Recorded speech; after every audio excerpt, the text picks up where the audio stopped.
Hello, hello, hello, hello, hello, hello, hello, hello. Welcome back. We are now in Grammarly, where we're gonna do stuff. Yeah. Let me just put some music in it. Let's go for some music for streaming, no copyright. There we go. Let's go. Yeah, this one will do. Perfect. So. Let me just disconnect the controller. I'm gonna leave this over here.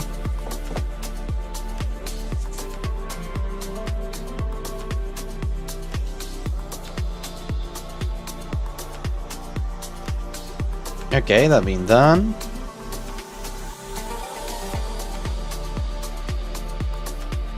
What are we going to write though? That's a good question. Something anime, maybe? Maybe something anime. Now we have like the inspiration for it.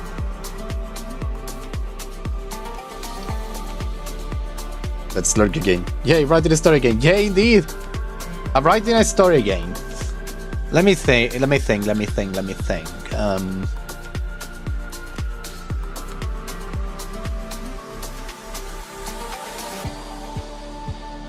You wasn't here, it wasn't for everybody. Oh no, I hope you're feeling better, Bones. I hope you're feeling better, Bones. Your well-being is super important, so whenever you need help or anything, just know that we are here to help. And I'm here too, so yeah. Okay, so what the freak are we going to write? I know something. Do you want something surreal? Like super surreal? Start with Katsumoto. The gunner, the plane, the bomber. Had no idea what he was doing.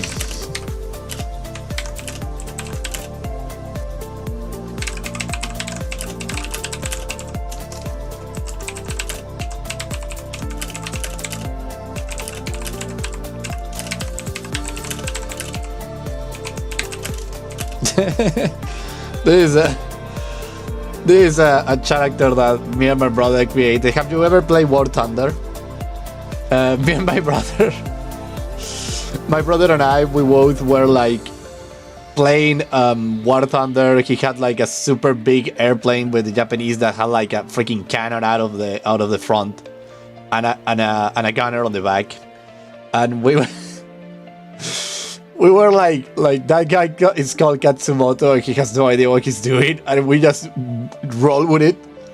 It was super mega funny. We always say Katsumoto every time.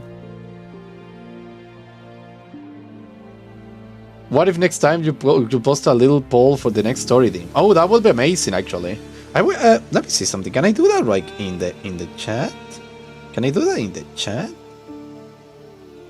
No, I cannot, right? Or can I? Let me see, can I do that? Wait, I think I have seen people do that, right? Or am I completely insane? How to create a poll in the yes, again, YouTube chat poll. In YouTube live stream. Let me see. Is it possible?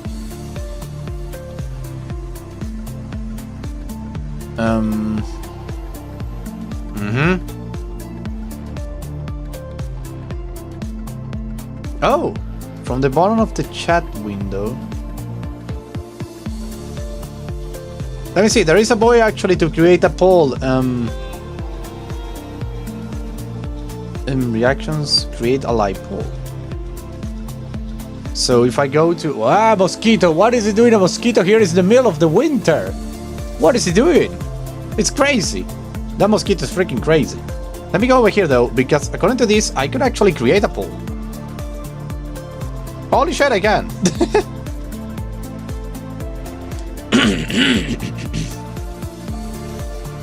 Let me see. If we go like start the freaking encuesta, let me see. What should the next story be about? Horror, adventure,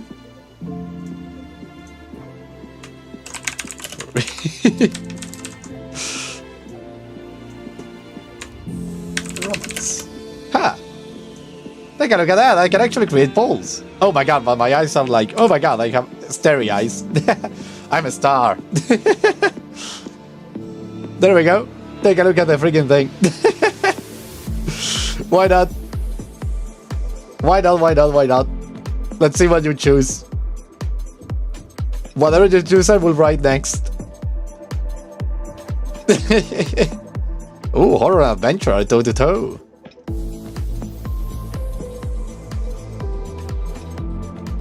There is no shame in choosing furry. Just for your information. Just FYI. There is no shame in choosing furry. I will have no problem writing a furry story. Horror, oh la la. Yeah, indeed.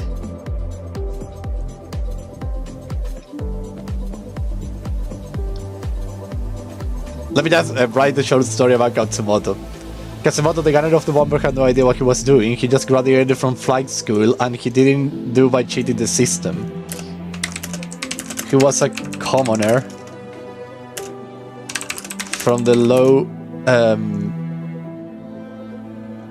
from the, how do you say this, lowest end of society. Society.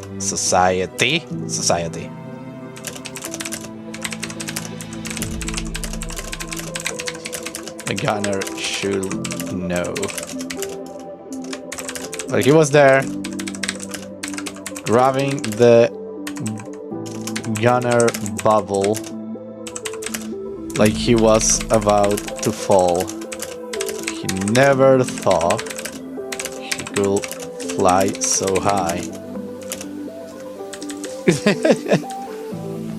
Oh, Katsumoto, I love you. Katsumoto is such a great character for my brother and I.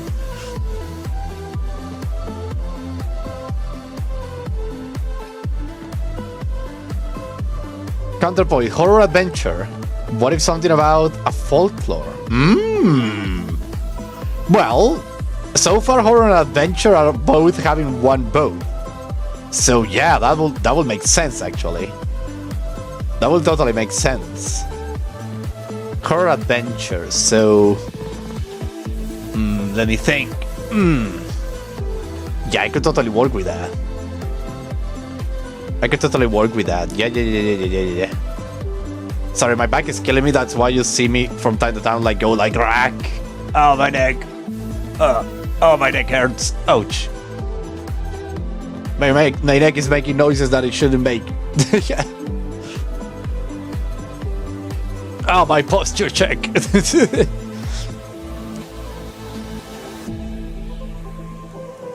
So, horror adventure. Let me just write this short story really quick.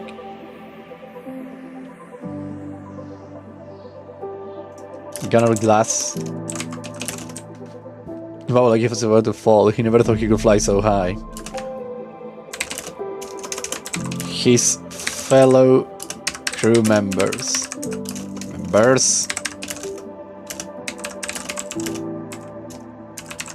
Confused by his attitude, but they shrug. Is this a way to write it? Oh, come on, correctness. There we go. Thank you. System. No grabbing with the bees. Bubble with 2 B's. Fellow. Got it. Confused is with N. No, it's shrug. I want to write shrug it off. Shrug it off. Like a quirk. Like a personality quirk they were not going to try to fix. Shrug it off. Why? I'm writing it wrong probably. It's frog. I'm sure of it. Shrug it off. Shrug. No. It's not looking good. That's not the word. Is it? No, this is bad. This is. No. Damn it. How do I write shrug? Like I don't care. Shrug. Thank you. Okay, so it's shit. Shrug. Shit. Really, the thing went like that. Shrug. So shrug it off. There we go. Thank you. I don't have premium Grammarly. Sponsor me and we could actually talk about that.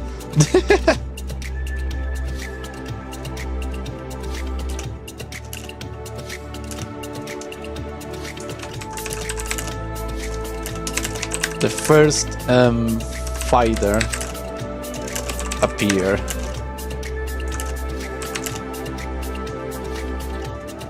An American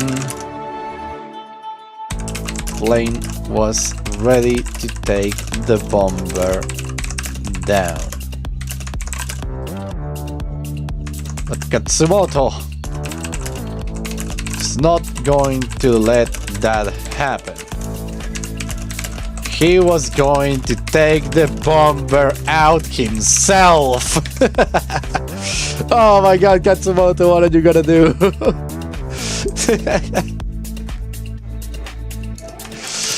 He started shooting and hit one of the wings of the bomber, making it lose control.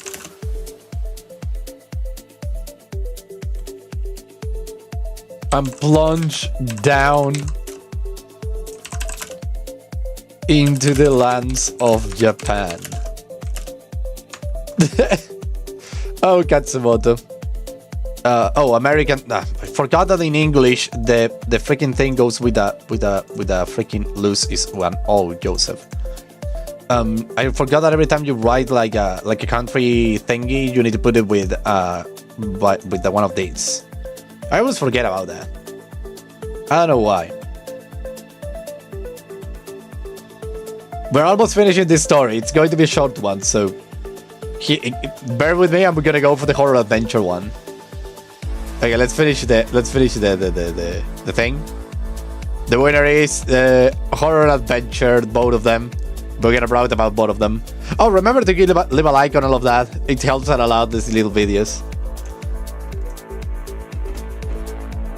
Making it lose control and plunge down into the lands of Japan. Only survivor was Katsumoto,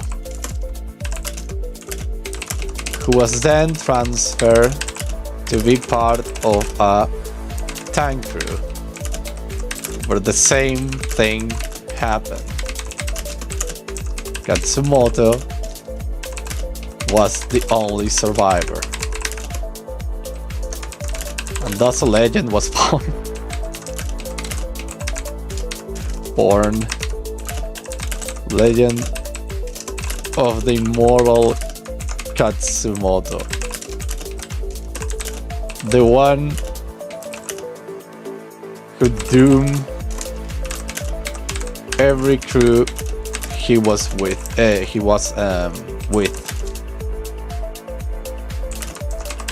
Katsumoto.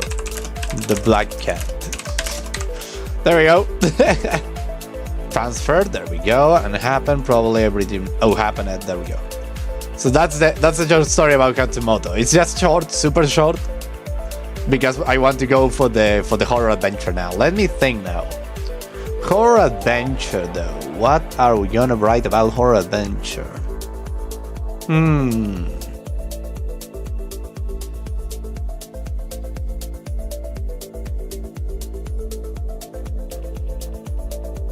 We could write something that is like, let me go for Katsumoto. Dun dun dun dun dun dun dun. Oh my god, where? I always have a problem with the word where. When I write it down, I always like forget to put this H anywhere, everywhere. Okay, that being done, let us download this file.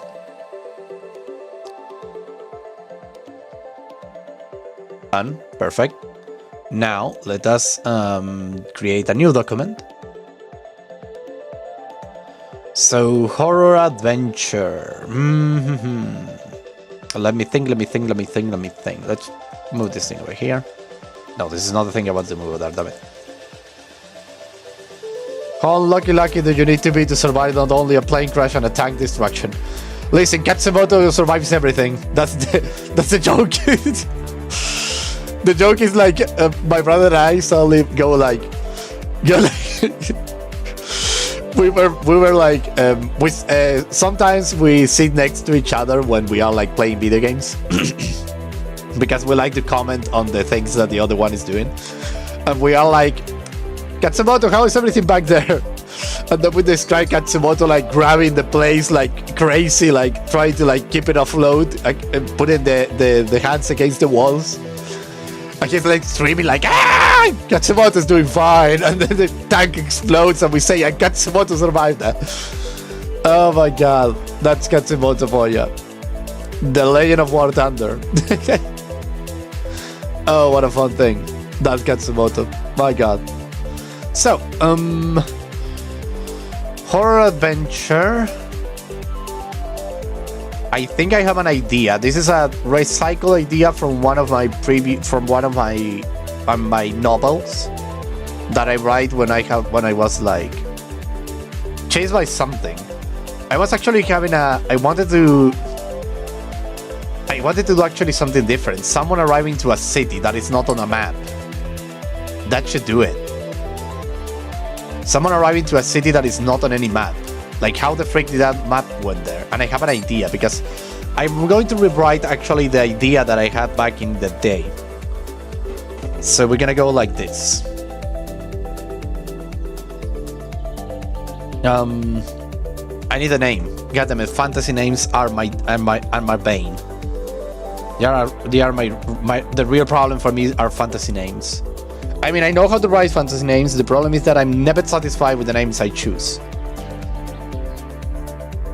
So let's go with, let me see, fantasy name. Does anybody have a fantasy name that they want to see a character, a protagonist like? Being chased by something. I actually like the idea. Let's actually do that, but I need a fantasy name. So we're gonna start with being chased by something. They have it to start with an arrival. I love that idea. So let's do that. Let's do that. Let's do what Saba says. I love it. I like the idea. But what is a good fantasy name? I could go to a fantasy name generator, so randomly generate a name. Or better still, let me think.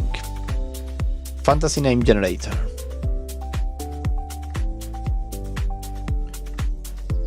Hola, Sayway, welcome to the stream. Welcome to the stream. How are you doing? Hola, ¿qué tal? So yeah, good name. Killian sounds fine. Killian. I remember I have heard the name Killian before, but I'm not sure where.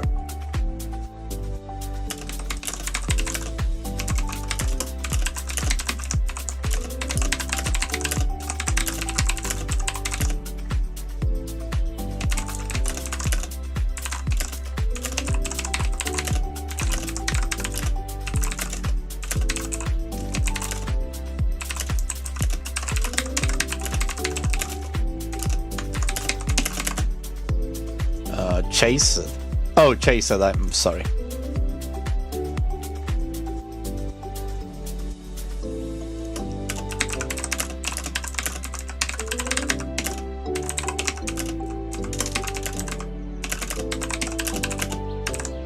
To purify. No, to explore the outskirts of the we could do a little homage, but I don't know to what. I want to do an homage to there we go. I'm sorry about that, my throat is a little dry.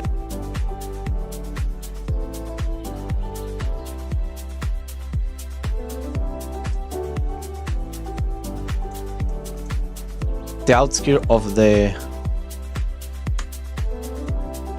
Giola family.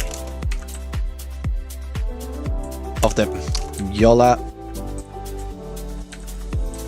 family's manor. There we go. There we go. Gillian was being chased. The shadows of the night were moving like snakes and bugs, following his every move, closing on him from every angle. He was a member of the Adventure Guild and had a quest to explore the outskirts of the Giola family's manor. And thus, having such a simple quest, he had not prepared for the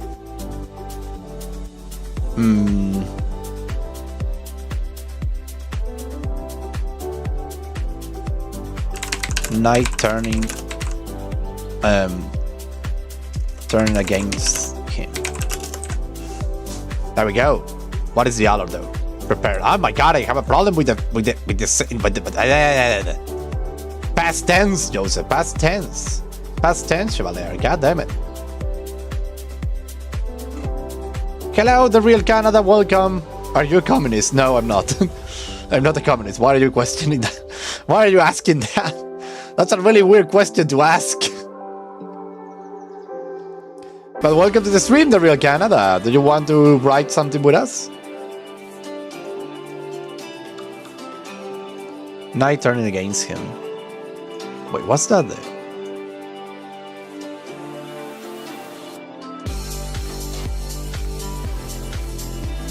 I need some other music, I guess. So let us go to music and let's choose something of horror. Oh, the problem is that all the music, damn it. Almost all the music that you seek on YouTube for streaming or horror related thing, they're all copyrighted. This is a track list that I know that is not copyrighted. I have used it a lot. But still, I need something to put us in the mood. Oh, I know what! I'm stupid. Stop that. Stop the music. I have an idea.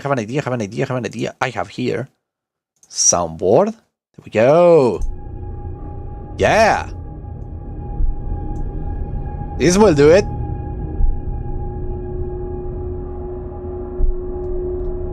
That's how you do it. There we go. Oh la la. Now we are in the mood. Yeah. We are in the mood now. Let me just, if I take down this volume to 0.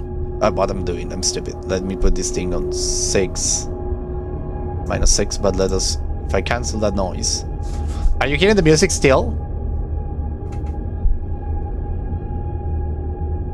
Are you hearing the eerie atmosphere that I'm creating? Just remember, I have a soundboard into this thing. So I was like, why I'm not using it? Magically makes a horror skip song for you. Yep, perfect.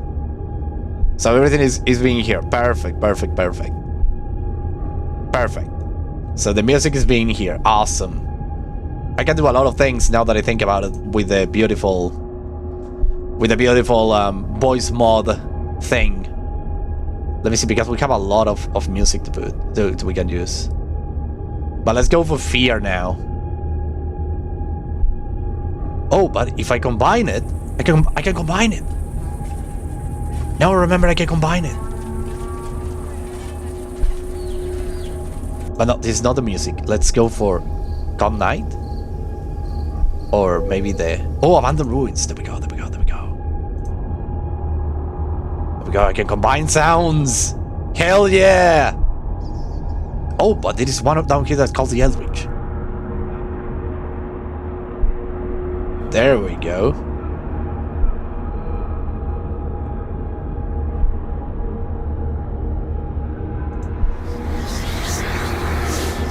Oh la la. Yeah, this is creepy. Oh, I love it. Okay, let us have that on hand just to use it later. I love it. This is working just fine. Killian was being chased. The shadows of the night were moving like snakes and bugs, following his every move, closing on him from every angle. He was a member of the Adventurers Guild and had a quest to explore the outskirts of the Giola's family's manor, and thus, having such a simple quest, he had not prepared for the night turning against him.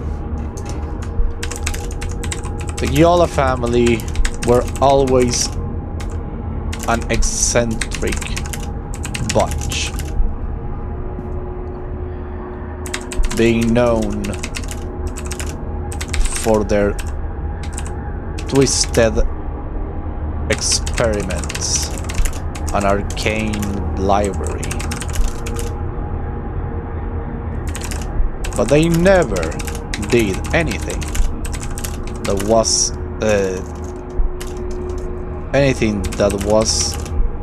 this dangerous.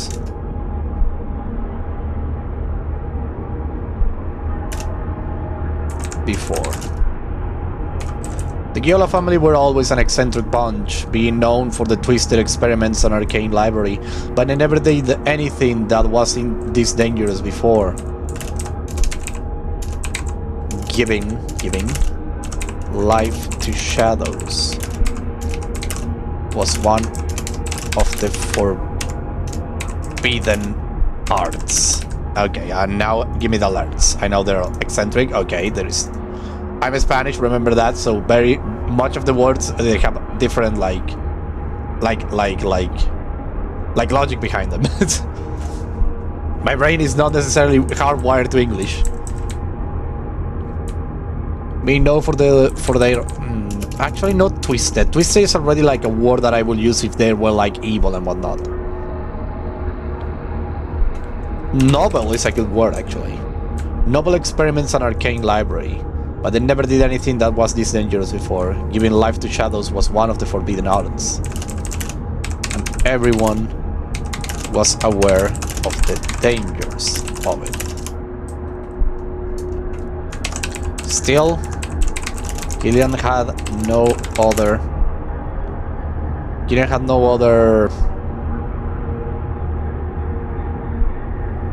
assumption about no.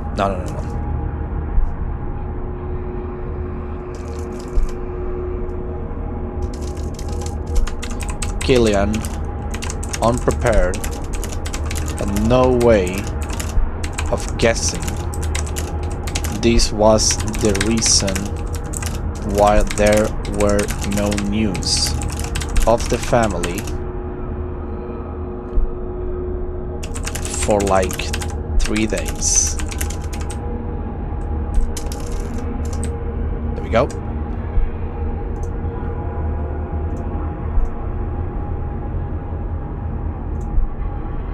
Oh la la, oh la la, oh la la.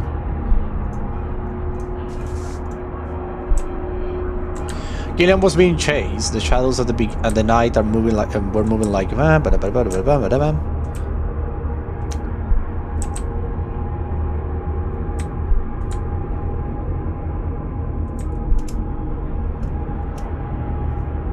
There was no news of the family that week.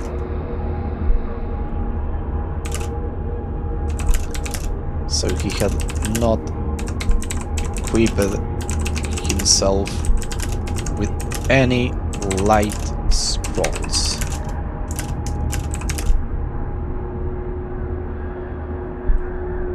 Or shadow veins. Veins is reading correctly. Shadow veins. There we go. There we go. There we go. There we go. Interesting. Interesting. Killian, let's take out the unprepared, because that is like. Killian had no way of guessing this was the reason why there was. Oh my god! Why there was the reason why there was no news of the family that week.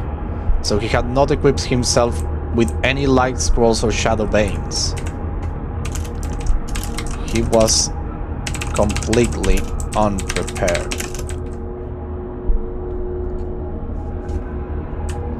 But then, wait. If I have it like this, then we should go. I should Okay, is that get news? There we go. Gillian was being chased. The shadows of the night were moving like snakes and bugs, following his every move, closing on him from every angle. He was a member of the Adventure Guild and had a quest to get news from the Giola family, and thus, having such a simple task, do not repeat the same word over and over.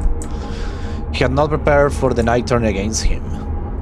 The Giola family were always an eccentric bunch, being known for their noble experiments and arcane library, but they never did anything that was this dangerous before. Giving life to shadows was one of the forbidden arts, and everyone was aware of the dangers of it. Gillian had no way of guessing this was the reason why there were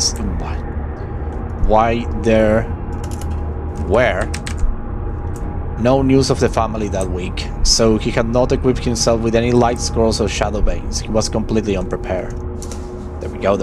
Now it's taking shape. Although that could have happened to the family, this was the last thing he assumed that could have happened. Let me see it in action.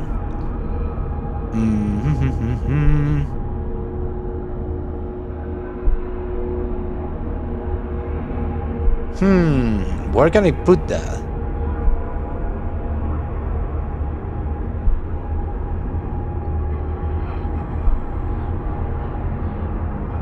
Nobody guessed the reason why there were no news of the family that week. Of all the things could have happened to the family, this was the last thing he assumed that could have happened. Where can I put that? I wonder. I'm thinking.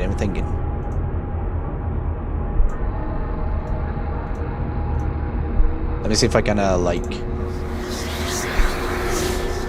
Yes, scary music. I love it. He was completely unprepared.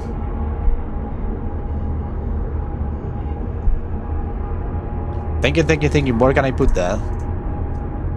No need. Okay, got it. Well, let's continue then. He was completely unprepared. And then... when the shadows were closing in, when he was able to see their razor-sharp claws and fangs, a light emerged around him, and the shadows fall back. There she was.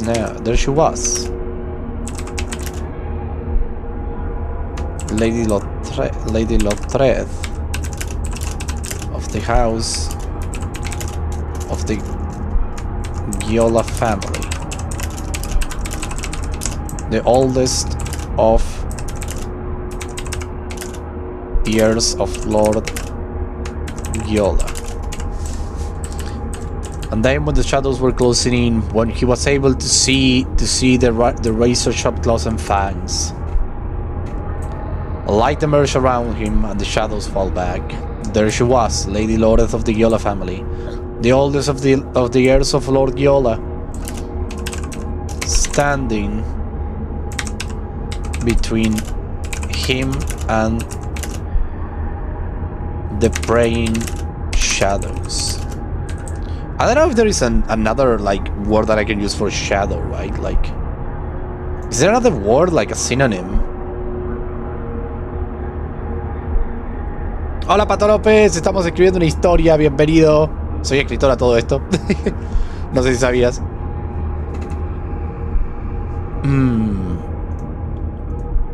Standing between him and the praying shadows.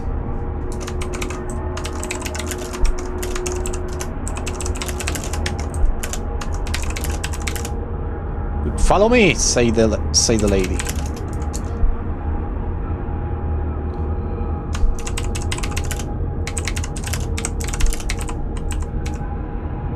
Doubt. How do you break doubt? Doubt. There we go. Okay, what is happening over here? Let me just there was no news. Okay, Bane, but isn't that Bane?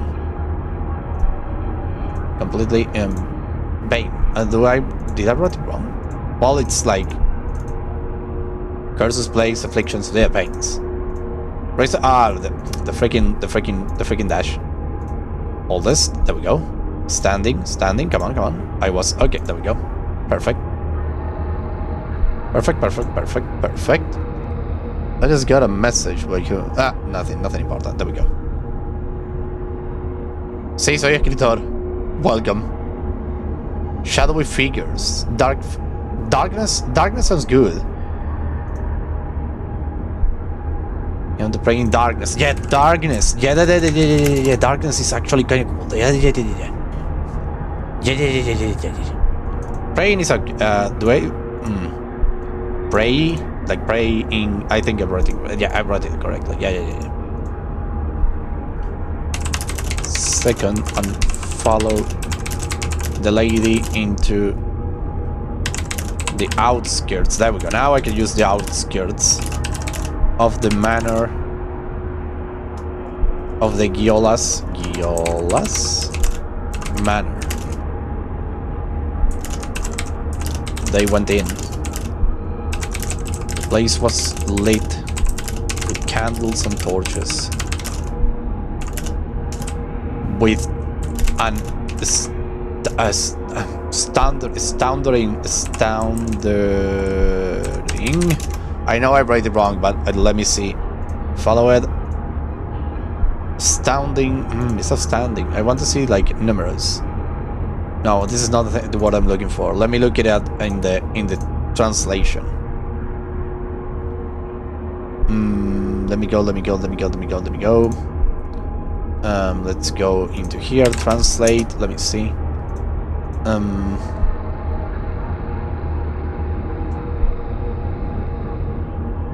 Astounding.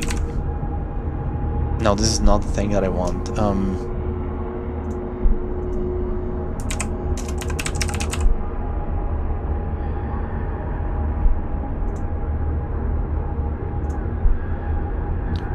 Like I want to put like. Oh, this is the. I believe this is the word I'm looking.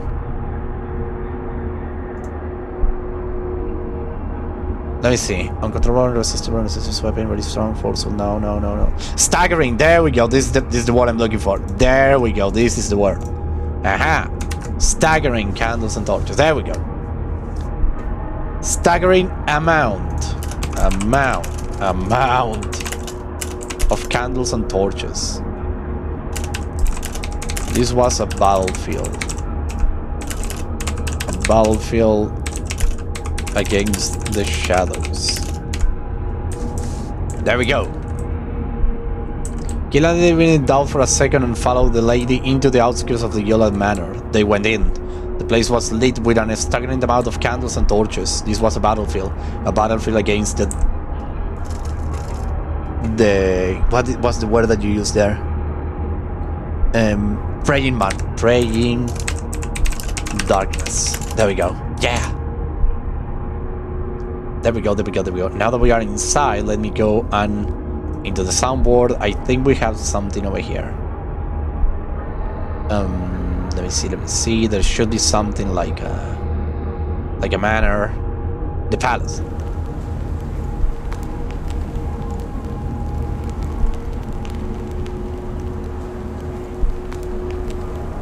There we go. This is a good sound.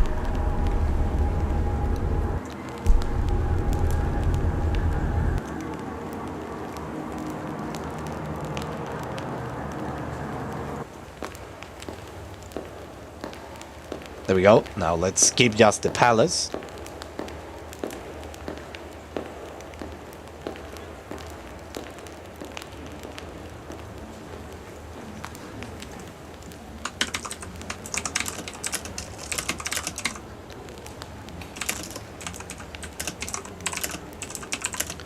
Say Lady... what was the name? Lothred.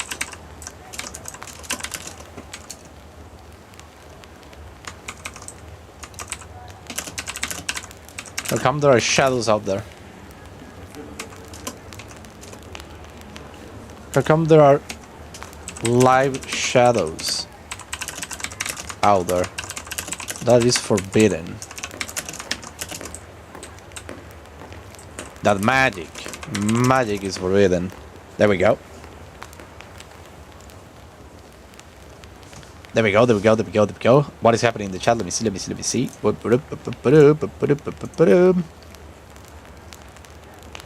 Group writing, indeed. ¿Qué historia estamos escribiendo? Lo que venga, lo que sale, eso es lo que escribimos, Pato López. How do we link this back to the beginning? I don't know if we need to link it back to the beginning. Like, we're writing a short story and everything is going like... We are actually like writing the... So far, I don't think we need to link it back to the beginning. I'm thinking though. Like, linking it back to the beginning. How? This is like an adventure horror thing, and the adventure horror thing tropes are as follows. Basically, we can go for... In this case, we go for the... We went for the introduction of the character, the introduction of the problem. No, I mean the chase segment. Well, the chase segment is actually the beginning. Like, I know...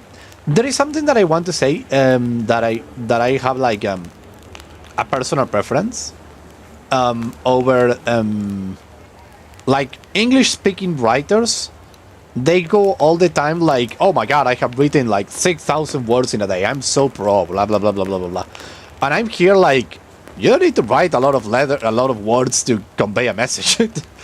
Like, there is no need to make your to like how do you say, it's like put a ruler and see how many things have you done in a day. You could write like a short story. For example, let me write a short story right here, down here, and I'm going to delete it, but this is a short story, listen up. He wake up and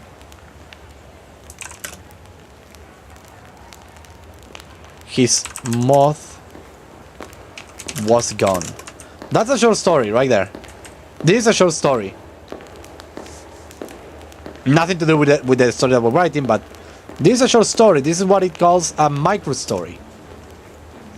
It's actually kind of like a thing. For example, the best Lori could ask Gilliam why he was there in the first place. We're gonna see what is happening. Yeah, that's the thing about writers. Like, a lot of writers go around, like English-speaking writers go around saying like, today I need to write 10,000 words. Today I need to write 1,000 words. And they go like counting them. And it's like, that's not a lot of artistic... That doesn't leave a lot of artistic liberties, right? Like, if I want to put like a scene that is short and to the point, I should be able to do it. I don't have to lengthen it up because I need to like get a threshold of words written in a day. It's a thing. It's like, sometimes less is more. For example, I was saying, the shortest, best tale ever created, if I'm not mistaken. Sophia loves to talk about this one in particular because she loves it. It's like, this is the tale, listen up. He wake up and the dinosaur was still there. That's the story. That's a short story. And then, end point.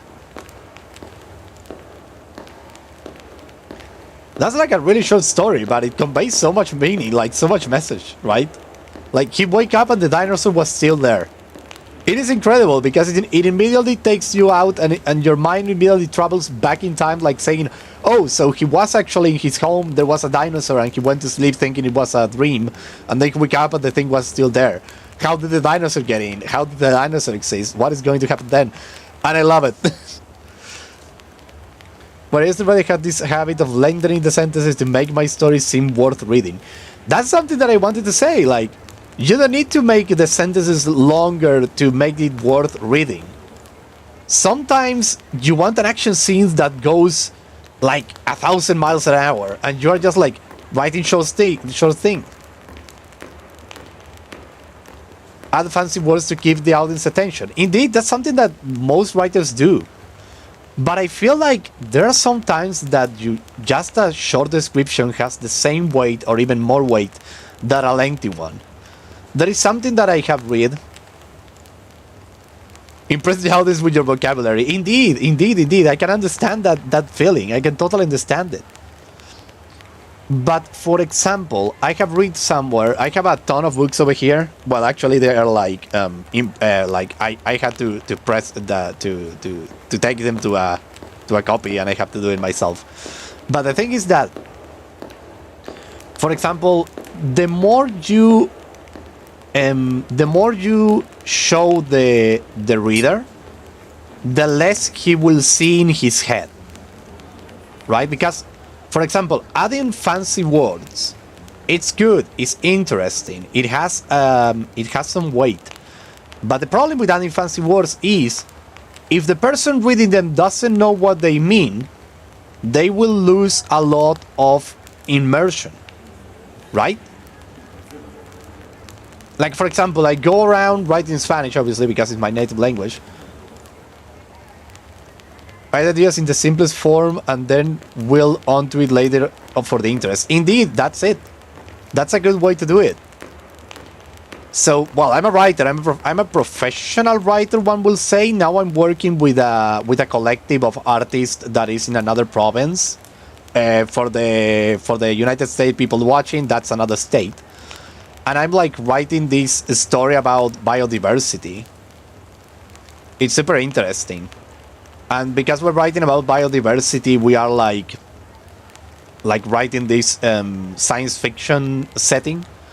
And I'm like, the less amount of details I put into this, the best it's going to be. Because that's the thing, actually. Like, when you're writing, remember, when you're writing is the same thing as doing a drawing. You are doing a sketch first, and then you like get deep, and you then start adding the details.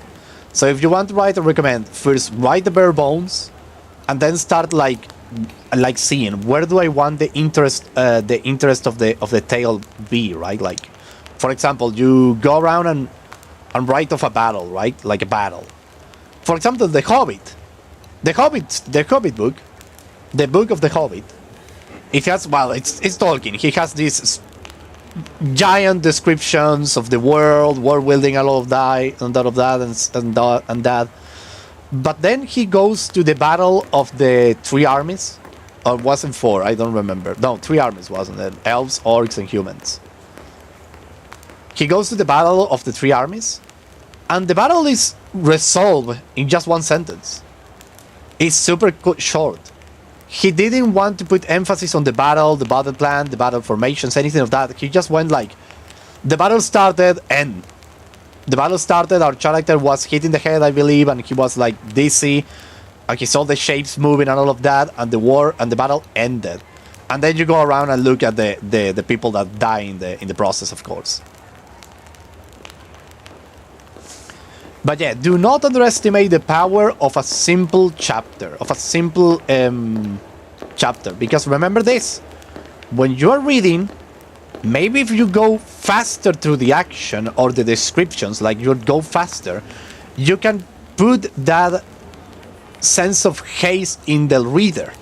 The reader will just go around, pass the pages, and when the pages are finally torn, all of them, like for example, you write a chapter of 5 pages, for example. Let's make a really short chapter. I usually write pages, chapters that are super short. The thing is that, for example, you are like reading, right? You are like reading this, reading that, and everything is happening around, and you have these little descriptions. When you finish the chapter, you close the book and immediately start imagining all the details that the writer didn't write down, and that adds to the experience, right? Like you are like the co-creator of the story. For example, there is a book that I have. Oh my god, there are so many books I have. I have like, if I had like organized this stream beforehand, I would have like the books on hand, but they are under another pile of books, so it's a little complicated to take them out right now. The thing is that, for example, there are cases when the writers don't describe a room, right? They say, and the character enters the detective room, right? Like the detective room. And the actions start happening. And for example, you never describe that there was a mug of coffee over the table of the detective, right?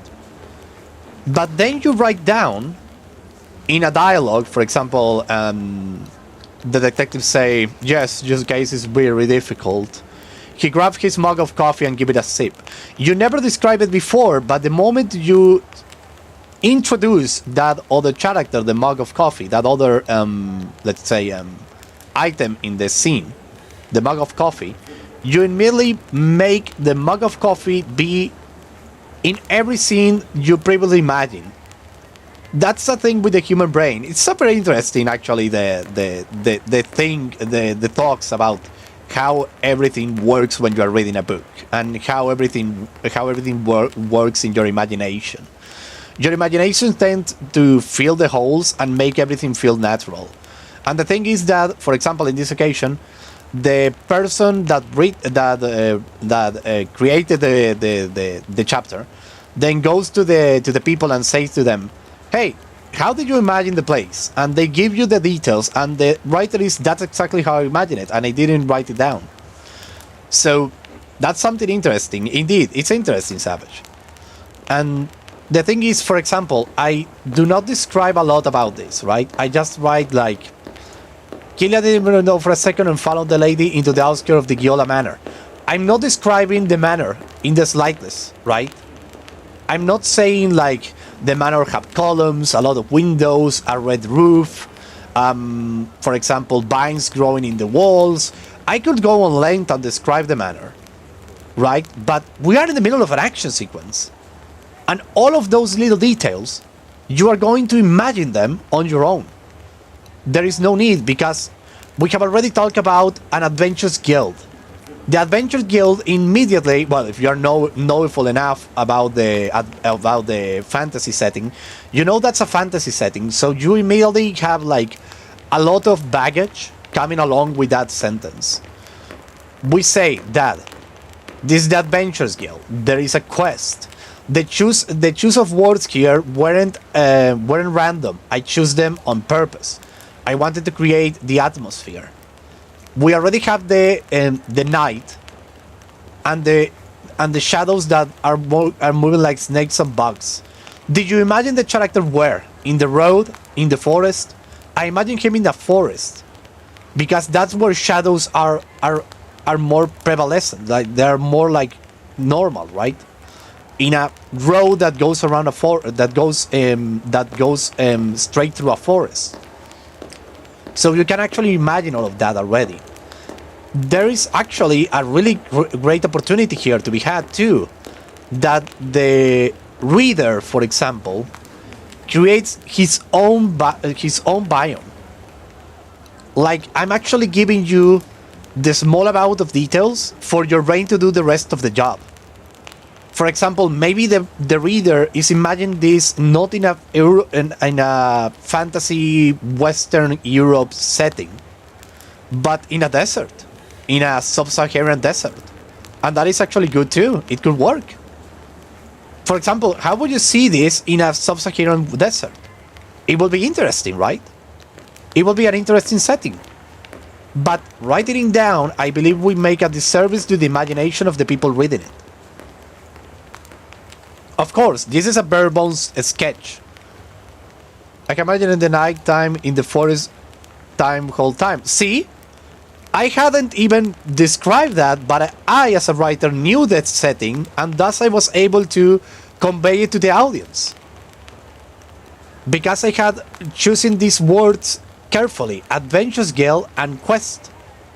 All of these have a very heavy presumption of what the area looks like. See, it's important. Your choice of the choice of words that you do in your tales are super important, and they are like super they're super important. How do I describe this? For example, an abandoned school. You could say like it's in the middle of the city or is in the countryside, and everything works out. For example, when you say there is an abandoned asylum, you imagine it in the mountains, don't you? If I say you, this whole story happens in an abandoned asylum, you immediately think it's outside. It's not in the city. It's in the mountains. And that's great. That's something that you as a writer, well, I have years of experience. I have 29 and I have been writing stories since I was 6, or I believe even before that. I had a really wild imagination. The thing is that there are a lot of tricks that you can learn while writing, like sitting down. It's like drawing, right? You have like your tricks of the trade. In this case, I have my tricks on the trade too, like of writing. I know this has turned out to be like a class, like a crash course on writing, and I love it, but let's hang out with me. So you immediately go all of that. For example, when this lady appears, when Lady Loreth of the Giora family, you already imagine her as a wizard. You already imagined her wearing a robe, a wizardry robe. And the reason is because I use another trick over here. I basically say over here that light scrolls and shadow veins exist. So you immediately imagine like swords of light, shields that are radiant, for example, and things to fight off shadow. This introduces there is magic in this world. There is magic that humans can control. And then we have this moment when our hero is like against the wall, he's about to die, he's about to be turned to shreds by these shadowy things, and then a light emerges around him. This is important, a light emerges around him. This is in part a homage to Gandalf the White appearing. And the shadows fall back. And there she was, Lady Loreth. I immediately used the word lady to emphasize that she is of a noble upbringing. So you immediately imagine her like someone attractive. Because I used the word lady. You don't imagine her like an ugly person, you imagine her attractive. Because immediately your brains go to another thing. Your brain immediately puts, this lady could have a romantic future with Killian. Because I use a lady. It's something incredible about this thing of like using the right words in the right moment. Right? Like using the right words in the right moment. So you immediately imagine her like someone sexy. Just because, why not? Your brain thinks. Your brain immediately goes to the best scenario possible. It's really weird that when you are reading, your brain goes to the worst scenario possible. So it's actually like, I don't have to describe her like being sexy or being like tall or being like any of that. You immediately imagine her like a tall woman that is, can I snow? Well, I guess. The thing is like, you go like, I can her in fancy clothes. See? Maybe some armor so she came in to defend Killian. Indeed, see? And that is much better than whatever thing I could have write about her. You imagine her even better than I did. And that's amazing. That's the thing. I write short stuff because I want the audience to fill up the gaps and have fun with it. It is not only a thing to like have like the writer having fun with his play, right? Like I having fun, which is great, right? I need to have fun with writing because if I don't have fun, how would other people will have fun? Open for interpretation. I love it. Yeah, exactly. That's the thing. I love to write for things that leave the thing open for interpretation. I don't like to like spoon-fed the reader with the truth. Like, why would I want to do that? That's not fun for anyone. That's not fun for my little readers. I actually like the readers to have fun. So I leave some descriptions vague and whatnot. If I want, I could write the things with a lot of details, but that will take away from the experience. Unless I have like a really cool character that I want to show off. If you have like a really cool character, show off the details that you find important. For example, they had eyes of different color. One is blue, the other is green. You need to write that because those are the little details that you're writing for the reader. Like, you want some things to be ironclad. Like, these things are canon, for example. They are like in an arm. They have different eye colors. They have a weird eye color like pink, for example.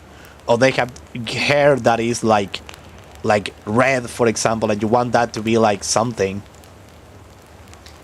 It's, for example, when some writers sit down and describe... for example, they sit down and describe the clothing that people are wearing, and that doesn't like have any meaning to the story. For example, in this case, we will want to write that they have like unique and distinguishable features. Indeed, that is exactly what you need to write down if you want to like have a character to stand out. If you don't want a character to stand out, just leave them vague. But for example, a main character that have a robotic arm. Another trick that I have learned is that you don't need to like write all the description in one go. You don't need to like write the description of a character. For example, if we go like this, see this, like I go over here and I start writing like,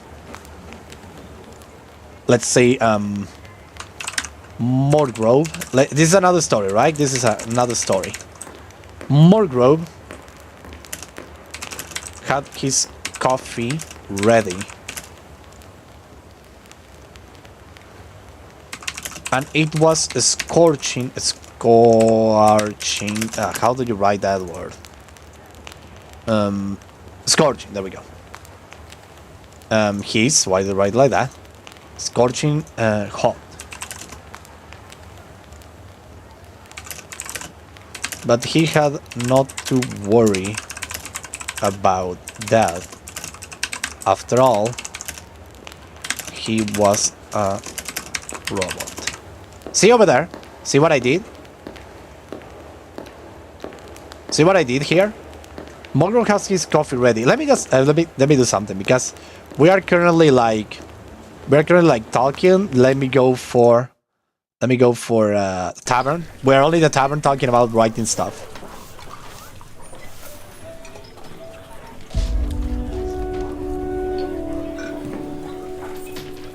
There we go. This is the music for the class. See what I did here?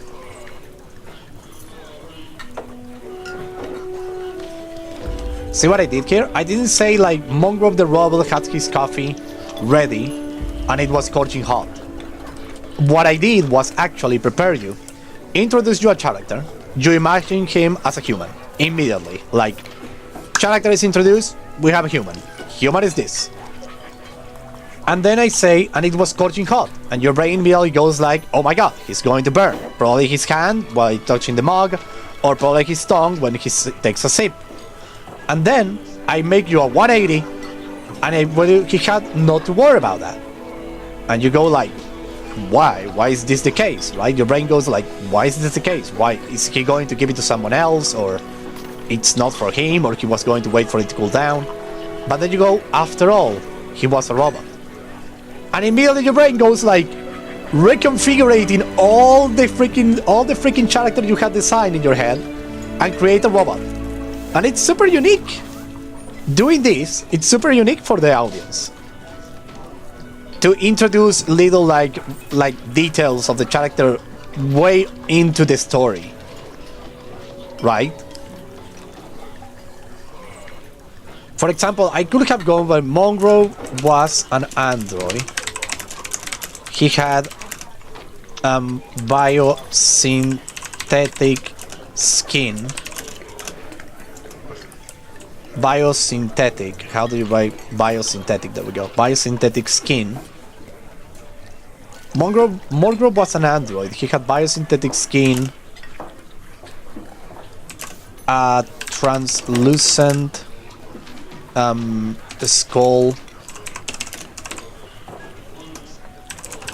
that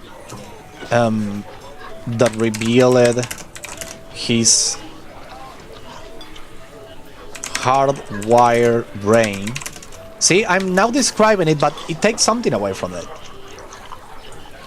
See, if I go like this, I go like this, right? Mongrel was an android. He had biosynthetic skin at a losing skull that revealed his hardwired brain. I could actually put this in the end, but if I don't put it, I leave it to the imagination of the audience, and that's actually more funny. Don't you think? It's like you have already imagined this kind of robot. I don't have to like spoon feed to you. And you have like this beautiful now character. You have, if we deleted this, we have a payout. Was Scorchy about? We not to worry about it. After all, he was a robot. He's amazing. Just amazing. And we could keep on writing this, like going forward. And like creating a more like substantial and interesting character design and everything. And being that and giving you need to give like these little tidbits of the character as they are being utilized, like the way they're being useful. Of course, this is my style of writing. This is like my style of writing, of course. The freedom of imagination disappears. Indeed. Indeed. So what I do is just like leave the things vague enough for the audience to like have this freedom of imagination and be like, wow, what a great book. Do you remember the robot? He was like this and that, and you are like, I never described it. That's on you. You did this. That's a good thing to say to the readers. It's amazing.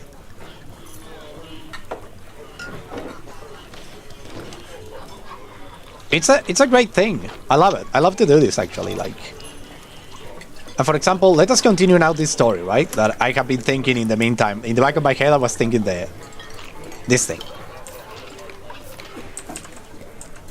This thing we need a sign of it. The magic is forbidden.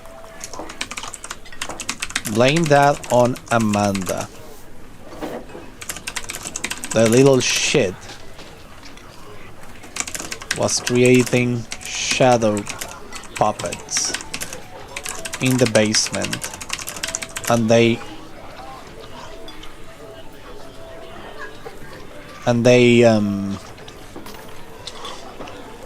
ran out of control. Look, I'm not describing Amanda in any sense, but you already like imagine them. They are, as the sisters say, a little shit. So you immediately imagine that she's a little girl that was creating shadow puppets in the basement and they run out of control. That's a lot of convenience there. And I don't have to describe like the magic thing or the magic system and all of that. I'm just like describing this. So let us continue with the shadowy atmosphere. Let's get out of the tavern and let's go back. An annoying kid, indeed. Let's go back to the palace and to the music. No, this music is not the one. Fear. No, stop that. There we go. An annoying kid, indeed. You're already like imagining Amanda, like the annoying kid, and you're imagining her like in the basement creating these shadow puppets, and you imagine them being at first like super harmless and nothing bad could happen, and then they run out of control, they reproduce, and they create this freaking thing that the mansion is now surrounded by darkness. It's just a thing.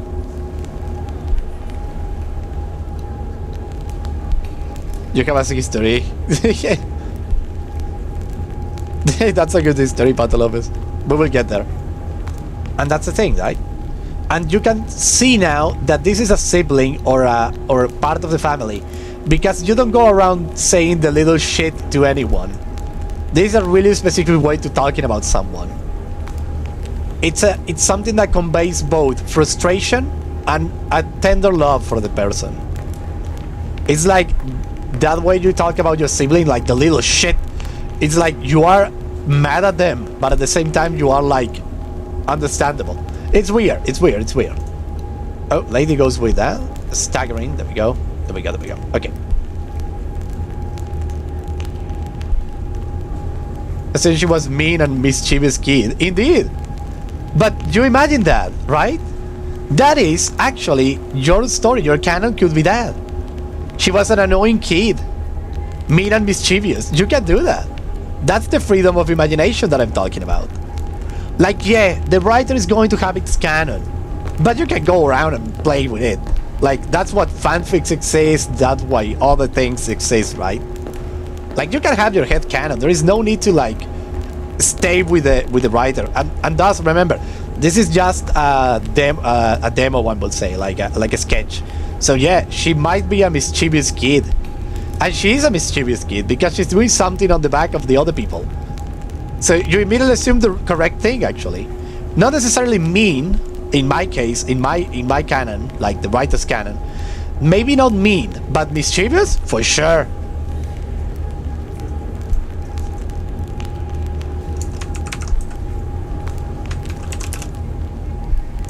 How can we stop this? Stop the shadows, or they will envelop the town.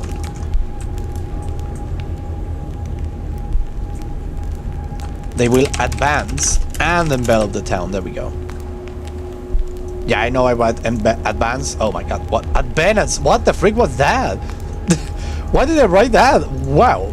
An envelope. Oh my god, and with B, damn it. Yeah, this is just beautiful, right? Like the whole writing process is so important for me. I love it. One thing that I wanted to say. That's just me. I don't necessarily associate children with the most positive things. Indeed, that's the thing, right? That's the thing. There is people who doesn't do that. They're not the most positive thing. Indeed, children can be mean. That's real, and I completely understand that. Me personally, I believe that children are good in the most part, but yeah, there can be mean. Indeed.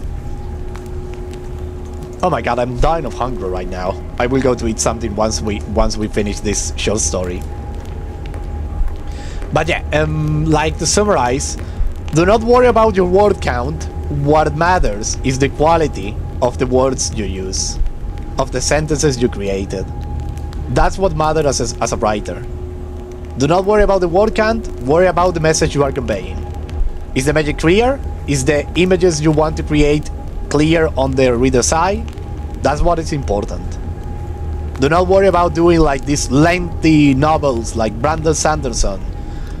I mean, Brandon Sanderson is an amazing writer. I have one of his books and I want to sit down and read it because it's an amazing read.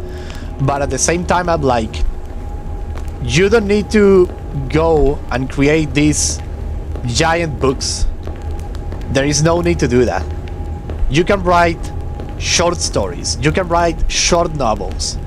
Like you say, like, how do you say this in English? Like the Japanese, light novels, they call them. I don't like to call something a light novel because it immediately associates the amount of words with like the quality or the genre. You get it? Like, you can write a full-length novel that only has 150 pages. For example, there is a novel over here, albeit short if you may, called it's from Stanislaw Lem. I have it here. It's called let me see, let me search it, the name in English, right? Stanislaw Lem, the Congress, there we go. The Futurological Congress. It's a novel with, let me see, 100 pages. At least in Spanish, right? 123 pages. And the novel is a blast. You read it and you are like, holy shit, and you're imagining these crazy landscapes that he creates. It's ridiculous. But he doesn't go on length on the descriptions. He just like put it out there, and he tells you the right amount of things, and it's amazing. He tells you the right amount of information for you to go like, wow, this place is weird. Yes, you can do a meme. Go alright, Pato Lopez. Go ahead. So yeah, if you get back to writing, I will be honored if you give me the things to read. I will be honored, and I will be super honored to like help you out if you want. But yeah, if one recommendation that I give too, another recommendation that I give, try to master. I mean, I'm writing in English right now, but try to master your local language first. In your case, Bones, I think that will be Filipino, and the reason is your brain needs to have like the gears moving for creation. Like, you need to have the brain in your local language is more easy to create scenes and characters. The reason is because your brain is not necessarily doing a translation of the words of your local language to the other language while it imagines. I don't know if I'm getting clear. Like, for example, if you are like Filipino and you talk and you speak Filipino, I would recommend you to write in Filipino. The reason is so your brain can only focus on the creation process and not necessarily in the syntax, the language, and all of that. It's not a thing. It's not like saying like, I'm not saying that you should not write in a language that is not your local language. I'm just saying that it's easier for the brain to operate on the local language first, and then you do a translation of the thing that you write it down. I don't know if I'm getting clear. I don't know if I'm getting clear. Like, I'm not saying you to not write in English. If you want to write just in English, you will do just fine. But for example, if I were writing this in Spanish, I think I would have like already finished it. This story. If I could be writing this story in Spanish, I would have already finished it. Because my brain will have been like in the creative process all the time, and I will be like super fast. You will hear only my keyboard like all the time. So yeah, my recommendation is if you're going to write, try to write in your local language so your brain is completely focused on the imagination process and not necessarily trying to translate the thing that is imagining to another language and trying to make sense in the other language. That's like a lot of hardware space that it occupies, I will say. It's like having running a lot of softwares in your brain. So yeah, I hope it makes sense. I like that it's making sense though. It's like super interesting. So yeah, that's the thing.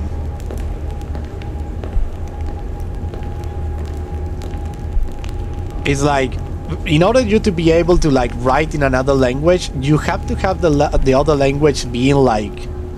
Since I'm learning other language other than English, one thing I noticed is that we mostly associate words with our feelings rather than its definition, because then those two will eventually come together.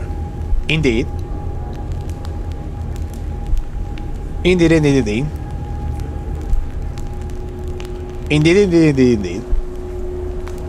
That's why I say write first in your local language and then write in the other language.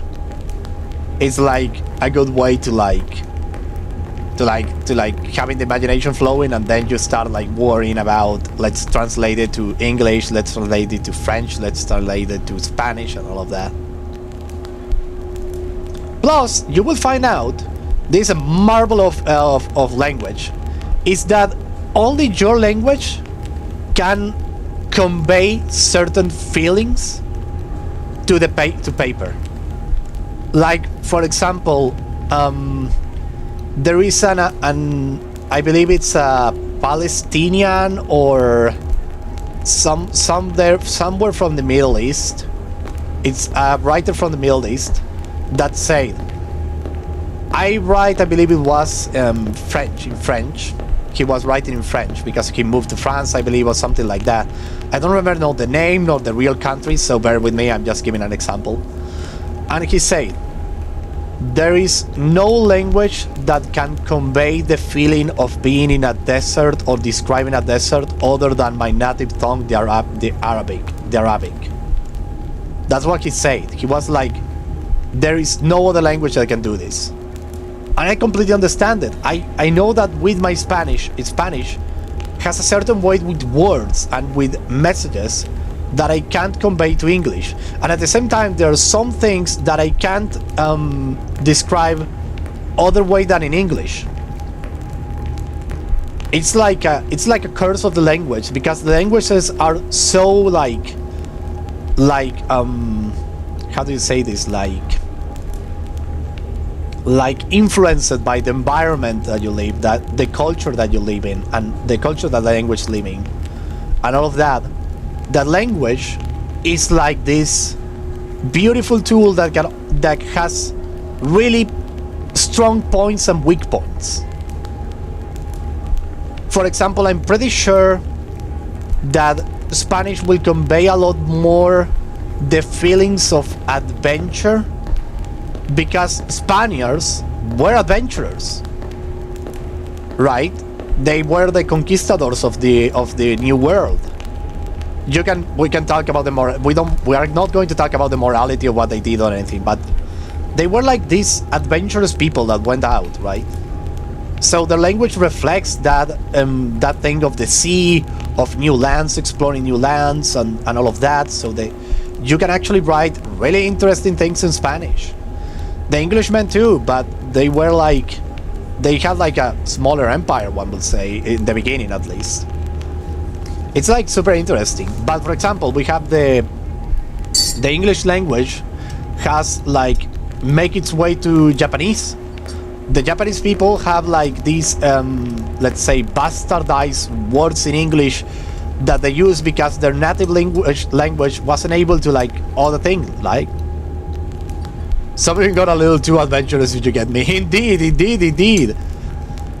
For example, French is the French have a beautiful like language to produce satire. They are like really good at producing satire, especially the writers of the 19th century, like the 800s and the 700s. For example, Voltaire and all of those persons, like they created interesting things. Voltaire necessarily not in English, because most of his works were not in French, because most of his works were in English because he moved to England. But for example, let's talk about a controversial figure, the Marquis de Sade. Marquis of Sade. From his freaking last name, the word sadist exists. Sadism came from the French guy who invented it. Like that, there was sadist all the time in the history, but there were never a word for it until you have like this guy who writes about this political satire everywhere, and this go around like satirizing the whole like being a good person and whatnot. And you have a guy, his last name immediately goes like, yeah, that's sadist, and you are like, holy shit. There wasn't a word before, what the hell? But that could only be created by French people. It's interesting, really interesting.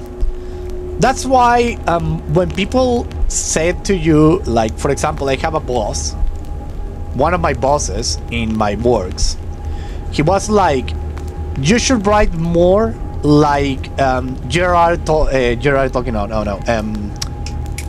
the lady who wrote Harry Potter, God, what was the name of the lady who wrote Harry Potter? God damn it. Harry Potter. What was the name of the writer? God damn it. I don't remember the name of the freaking Harry Potter author. What was the name of this lady? Oh, J.K. Rowling. There we go. He was like my boss, and he was like, you should be writing more like J.K. Rowling. And I was like, are you talking about the translation to Spanish or the native English one? Yeah, J.K. Rowling. Because the thing was like, I know so much about writing and the creative process and everything, that I was like, he's talking about the translation. He's not even talking about like, I'm actually enjoying these lessons. You're back in school. I'm glad that you're actually enjoying the lessons. So, for example, when he was like, you need to write more like J.K. Rowling, I was like, but do you know how J.K. Rowling writes actually? Like, have you read the original works in English, or you have read the translation to Spanish? Because those are two different authors, one could say. Like, yeah, they're not different authors. There is the same thing, but in different language, but you get what I mean.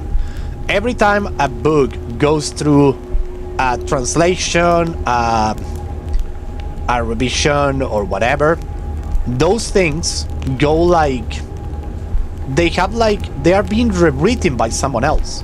Even though that person goes word by word, there are things that are gonna get lost or things that need to be added. That's the marvels of localization in movies, right? When they say a joke or a play of words in English, for example, and you have to translate it to the original to your native language, how are you going to convey that, right? That's the thing about translations and localizations.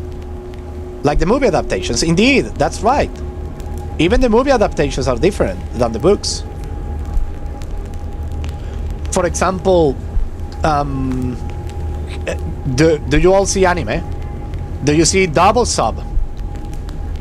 Because those two things are totally different experiences. I usually watch them on sub, but Sophie would say to me that I should see like Konosuba. What was Konosuba? I remember Konosuba. Wait. Konosuba. What was Konosuba? Konosuba was Konosuba, for example. That's a good anime. My dude, yeah. But for example, there are a lot of wordplay that are lost in translation if you watch it dub instead of sub. But at the same time, the same things are lost in the sub, right? You need to know about Japanese to actually understand that. Hey, they are writing this word with this word. They are interchangeable, and that way they create this joke. For example, back in the day when we didn't have Crunchyroll, we didn't have like Netflix or anything. We just wanted, in order to see a freaking anime, you need to watch it pirate, and not only pirate but also fan dub.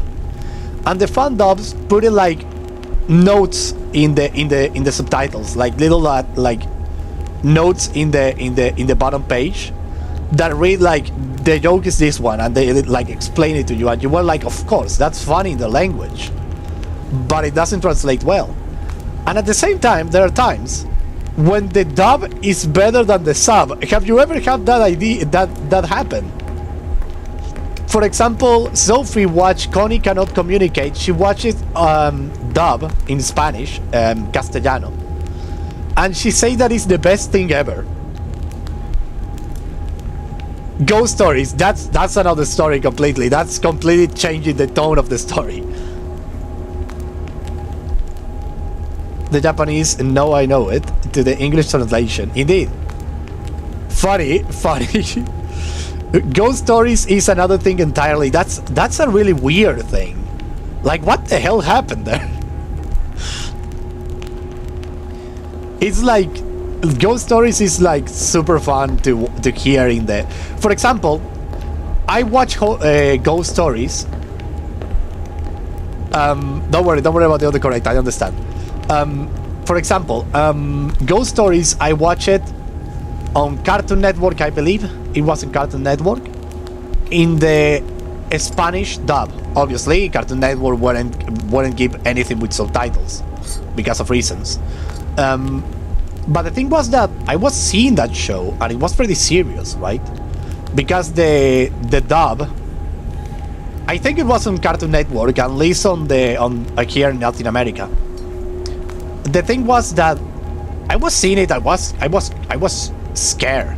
I was scared of the thing. It was serious, scary, all of that. Obviously, all with the Castellano dub, right? And the thing was that you were like watching this and you were like scared. And then it was like on the internet back in 2012, 2013, and everyone was making fun of this show, and I didn't understand why, right? It was like this serious show with serious topics, serious stakes, like the characters could die any moment. The freaking chapter where they are like being chased by the mirror people was scary as hell.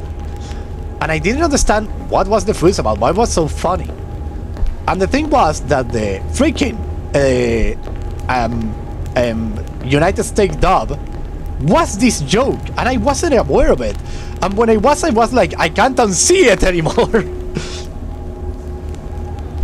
More than it mostly relies on the voice acting. Yeah, indeed. For example, there are speaking of dubs, for example, there are animation movies, right? Like for example, Lion King or other animation movies that I see like they have bad reviews and people are like the voice acting is crap, and I'm like, why I'm not remember it like that? I remember it like a good freaking movie, and then I realized, of course, I watch it in the Spanish dub, and the freaking one thing that I have to say, Spanish Castellano. This is the thing. Short story for all of you. I never like watching movies that are dubbed in my native language because I was never impressed. I see. But for example, Spanish, because we have like this large community where basically all South America except for Brazil speak Castellano. We all speak the same language, right? So there are concessions that need to be done. That's why the neutral comes in. Neutral is like a way of speaking that everybody understands.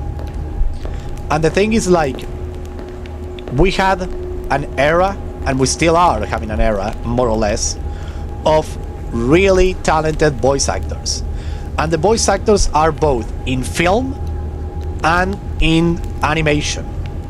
And the thing is that, for example, in film, dubbed films sometimes are better than the original film because the actors in movies that they don't give a fuck, for example, movies where the actors don't give a fuck about the movie and they are like sulking and lacking emotion in their words and the way they speak, suddenly they go to the hands of a dub, and the dub puts all that energy that the character should be having, and so you are like, this was a good movie. And then you go to United States and they are all like, that was a shitty movie, and you're like, did we watch the same movie? And the answer is no, we didn't.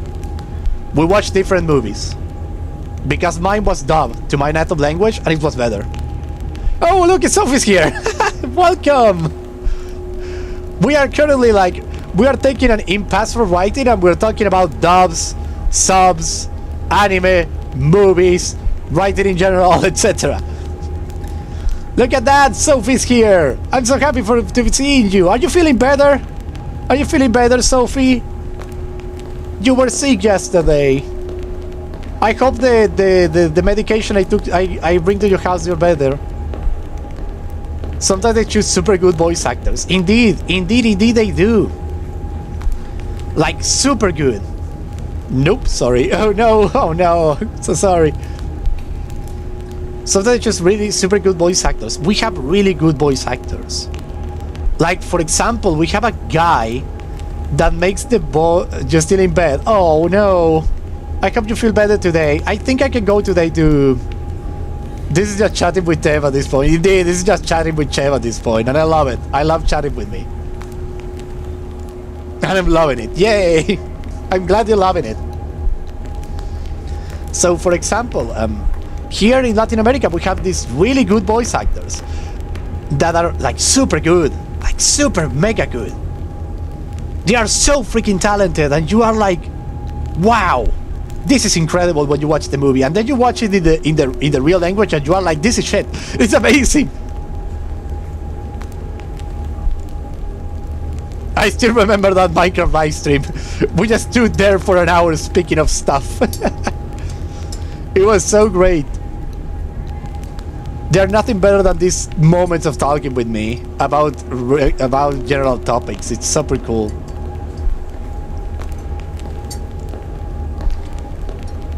One hour passed and Chip hasn't even opened his word yet. We were just chatting. Indeed. It was such a good, like... I don't remember what movie it was that I watched it in. I watched Saber Spark. I don't know if you watched Saber Spark. It's this amazing critic, YouTuber critic. He's amazing doing like movies and whatnot. Oh, My Little Pony episodes in Japanese. Oh, that must be epic.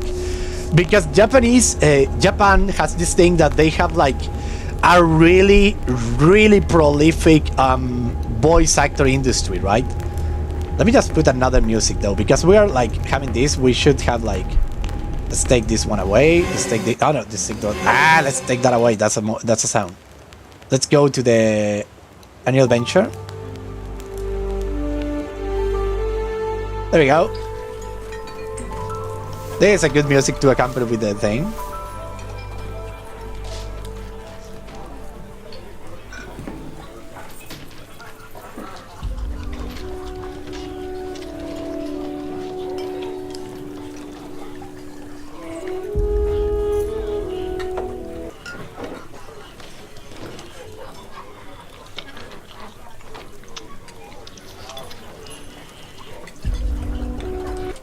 Why did...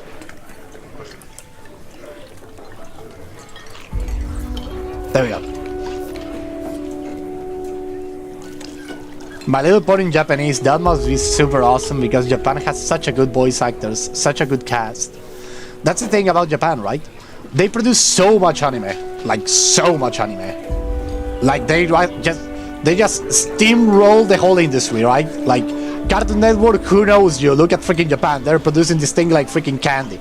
They're producing this like in a freaking conveyor belt, just producing anime non-stop. And because they're producing anime non-stop, they will need really talented voice actors. And they have them. They have those. Because they have created the market when they are needed. And because they are needed all the time, there is like a really great array of voice actors. And they really make a really good job out of it. There are like really few, you can count them with the fingers, cases of Japanese voice actors that are bad. They are all really good, almost all the time.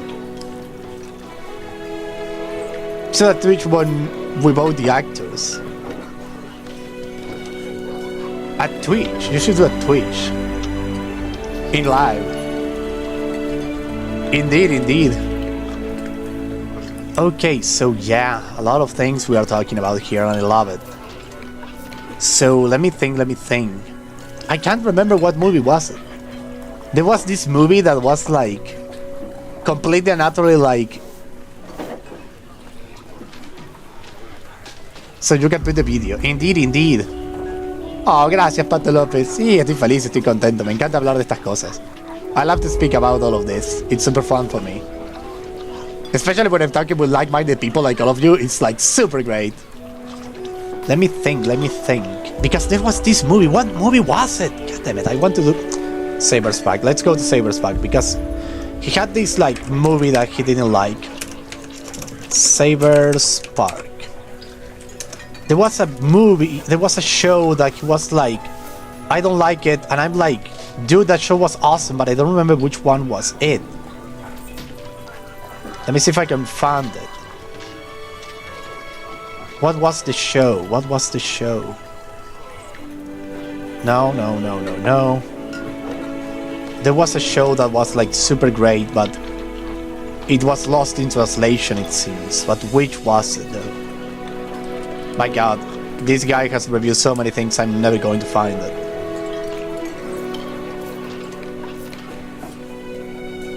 There are so many shows like...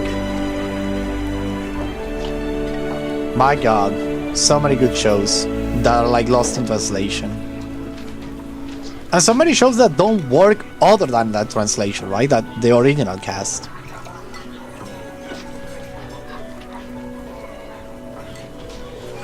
I don't know, dude. I don't know what else to speak of.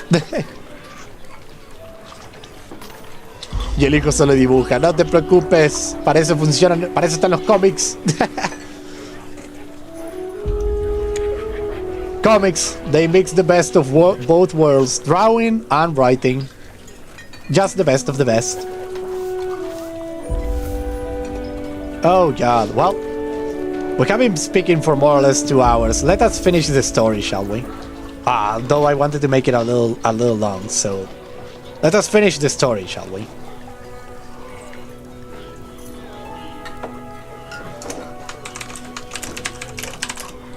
We need to close the rift to the Shadow Realm. Hey, get it? Get it? Yu-Gi-Oh reference. And where is that? in the basement. I want to do it like short because this is the thing now. I'm so damn hungry. I can't think straight. I can't think straight. I'm so damn hungry. I will eat a freaking bowl right now. I will go up and eat so much cookies. You have no idea. Damn it. Oh boy. Where is it? This is where it should be like this. There we go. But see, I'm learning.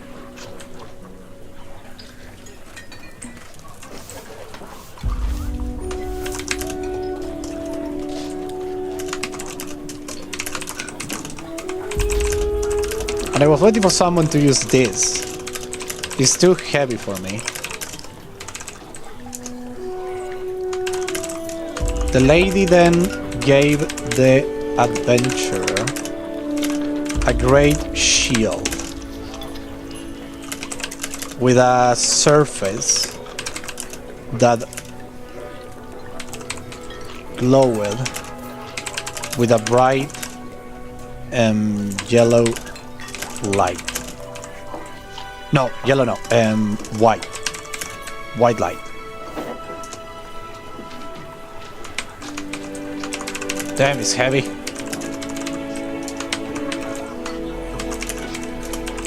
You have muscles, so imagine how I feel when trying to carry it.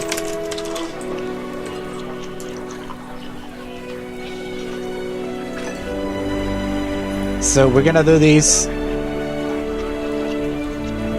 We're gonna do the end of the story. Go it first. Oh no. The thing is that I have already like streamed a lot today, and I want I'm going I want to finish this thing so we can actually like finish the thing, and I need to set to work. Because as I say, I have a really tight deadline. I have to write a short story for tomorrow about the biodiversity and all of that. So I'm like, I need to sit down and just write that. So I'm like, I have used the morning to stream, but I'm going to need to use the rest of the day for writing. It's a big job. It's a big job, the one I have now. Luckily, I have a good job. But the thing is that it's going to be big. So I need to dedicate some time to it. I would love to go on it first, of course. I think I will go to make a tea, and then I'm going to have some cookies and whatnot. Lurking Fernando. Fernando was also here learning a lot. Nice. Nice to do. You have muscles, so you have muscles. So imagine how I feel when trying to carry it.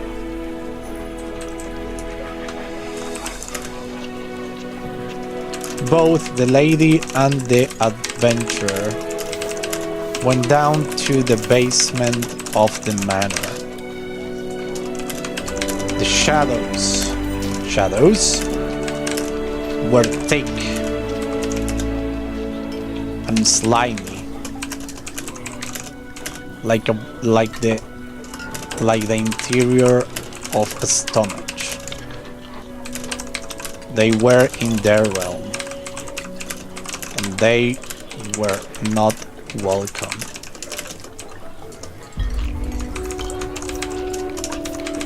Keep using that shield, or we are dead.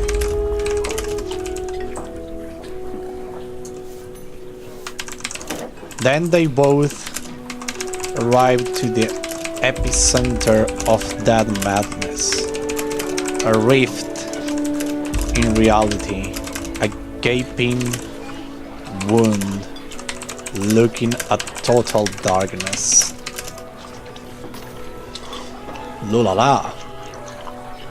Oh my god, what? Oh no! Ooh, there we go. Ooh, that was bad. Ooh. Sorry about the typo. Thick! At the epicenter of the rift. There we go. There we go, got it. There we go, we got it. Don't speedrun lunch today. No, that's why I want to finish the stream and just rest easy. I'm not going to speed the lunch today. It was a good speed run though. I eat that rice like crazy, like and then it went back. It was great.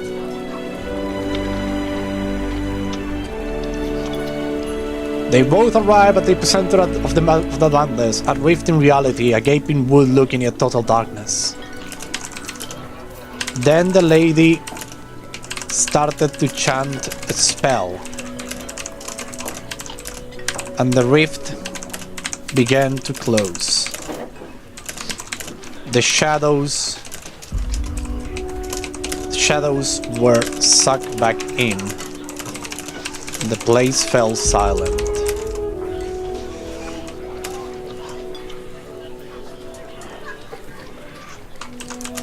The whole family of the manor was unharmed. Luckily,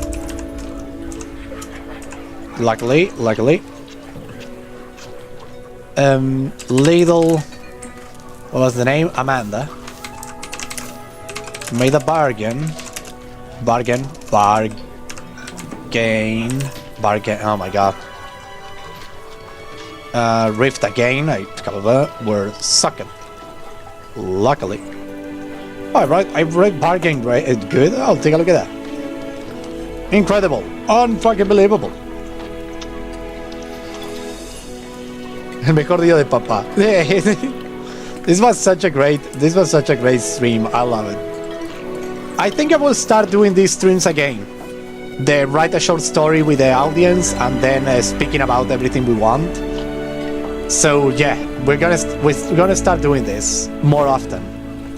I'm not going to like leave this thing to be a one-time thing. I think I'm going to do this a weekly series. So it's going to be great. I really enjoy making these little like streams about writing and speaking about storytelling in general.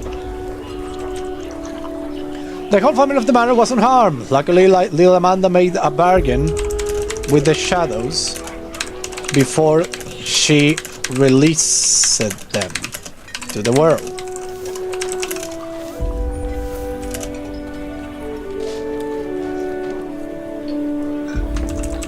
Killian was set to denounce the family, but a big enough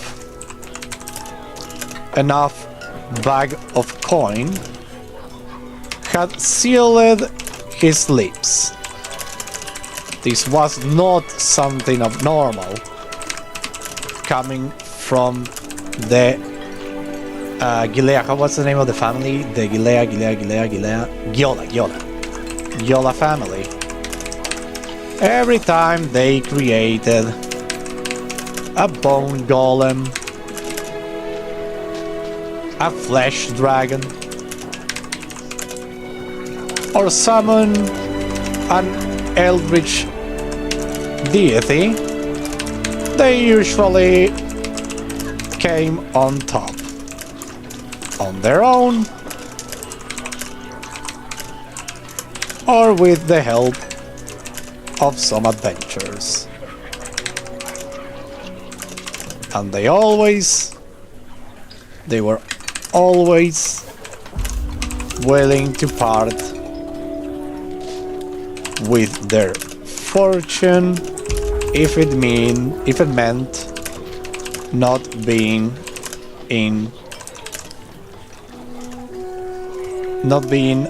against the law enforcers.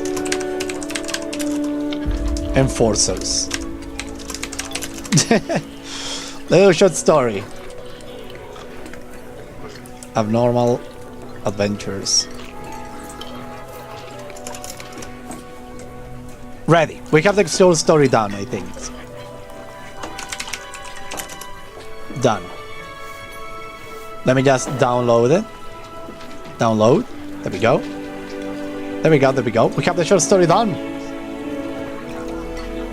Come here, Papa. Thank you. I love this new series too. Yep. We're gonna do a series out of this. One per week. We're gonna be writing and talking about anything we want. Via anime, via whatever you want. Just if you have some topic to discuss anytime we're going to do one of these streams, just say it and we're gonna do it. And we're going to discuss it with all the respect and the beautiful thing that it deserves. Don't bring topics that are like controversial though. Just like that. Don't bring topics that are controversial. Bring any topic you want, but don't bring topics that are controversial. Okay, let's read the story now, and let's finish the stream.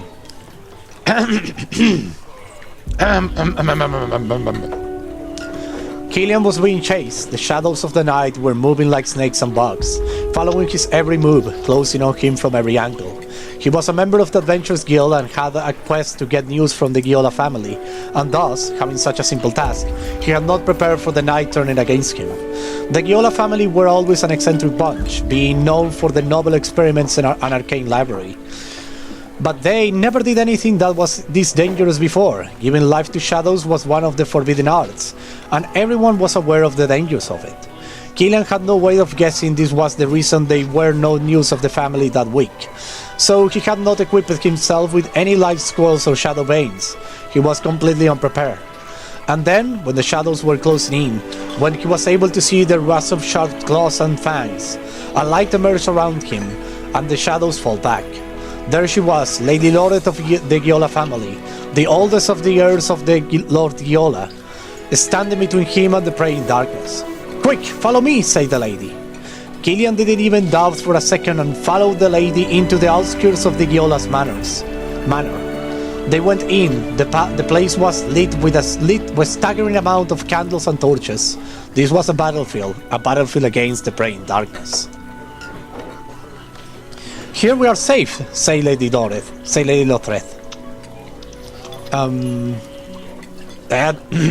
Sorry. "How come there are living shadows out there? That's magic is forbidden." Blame that on Amanda. The little shit was creating shadow puppets in the basement and they ran out of control. "And how we can stop this? We need to stop the shadows so they will advance and envelop the town. We need to close the rift to the shadow realm." "And where is that?" "In the basement." "And I was waiting for someone to use this. It's too heavy for me." The lady then gave the adventure, actually, 2 great shields, with a surface that glowed with a bright white light. Damn, they're heavy.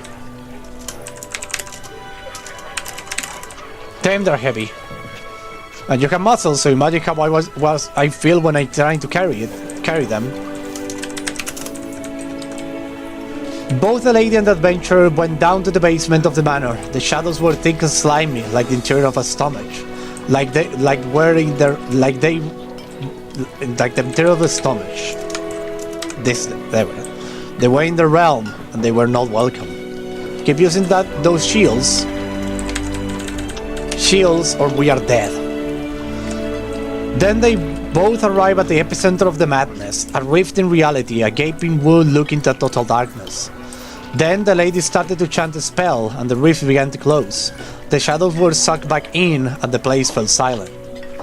The whole family of the manor was unharmed. Luckily, little Amanda made a bargain with the shadows before she released them to the world. Killian was set to denounce the family, but a big enough bag of coin had sealed his lips. This was not something abnormal coming from the Giola family. Every time they created a bone golem, a flesh dragon, or summon an eldritch deity, they usually came on top, on their own or with the help of some adventurers. And they were always willing to part with their fortune if it means not being held against the law enforcement. This was a secret, of course. A secret that everyone knew about. There we go! That's the story!